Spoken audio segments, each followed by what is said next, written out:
All right. So we probably touched on this a little bit, but Hmm. I guess specifically, how has incorporating 3x3 basketball impacted your players' development? I'd say probably three ways. Probably gives them it's a positive impact on their enjoyment of basketball. Hmm, Like they like nice. it. You know what I mean? And so as much as as much as we would want to go with the Gene Hackman route of like of his statement in Hoosiers that like Man, my practices aren't designed for your enjoyment. Some of that enjoyment is positive. Um, Hoosiers is a movie, by the way, guys. yeah, that's I'm right. just Let's move. Come on, let's move. Where do we scrimmage? We don't scrimmage. No shooting either. Ain't no fun. My practices aren't designed for your enjoyment. Let's go. Let's move. Come Yeah, yeah, that's not a sight. um, so also the time on task. Mhm. If the closer we can get to 100% time on task, meaning active engagement by all players, like it means we all complain about the lack of time we have, right? Yes. The question I would ask is, are you actually using the time you have? Mm. Or is it you talking as the coach? And is it you working just with your top five while the other 10 kids stand around and watch? Because there you've got 33% time on task. You're not even Correct. close to active engagement.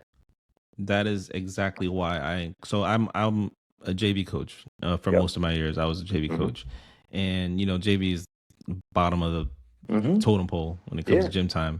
So that's I usually get an hour max. Yep. When boys varsity or girls varsity had practices or whatever, so we would get Yep. the leftover time, and I'm talking about an hour, like in an hour. Like that's it. Yeah. So we do our stretches outside, and then we come in ready to Hmm. go as soon as they roll those. As soon as the coach, he runs over 10 minutes giving his You speech or probably get whatever. 48 minutes. Exactly. So I had to make sure I was real cognizant of the time that we're, Yeah. getting the player reps in. So that's exactly why I use 3-on-3. Hmm. So we can use both baskets and get these players. That's the only way for me that you can involve some kind of intensity quickly, Yep. That's a great point. I love it. Yes. Sorry. Talking about like why and some of the enjoyment, some of the positive things. So when I was in Fort Madison, Iowa, so that was the second head coaching job I had. My nephews were in our program, and after their middle school season or their elementary season, 5-on-5s, right? There was always a 3-on-3 circuit in South Central Illinois, and then Northeast Missouri. So we'd go around to these small schools, and they're hosting 3-on-3 tournaments. Nice. Those were our weekends. Nice. Like I love it. Keokuk, Iowa, all up and down the Mississippi River. They're all hosting 3-on-3s, and that's what we did every weekend Wow. for Well, like that's, 5 out of 6 straight weekends. Like that's what we're struggling kind of to find here right now. and I would say that's the difference between Iowa and Florida right now. We don't have anything like that. Yeah.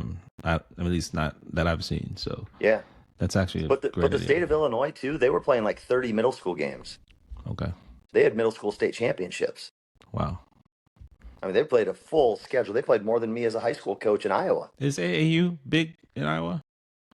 Yeah. I mean, Okay. yeah. Okay. There's 4 or 5 major programs. There's a bunch Okay. of smaller programs, but Okay.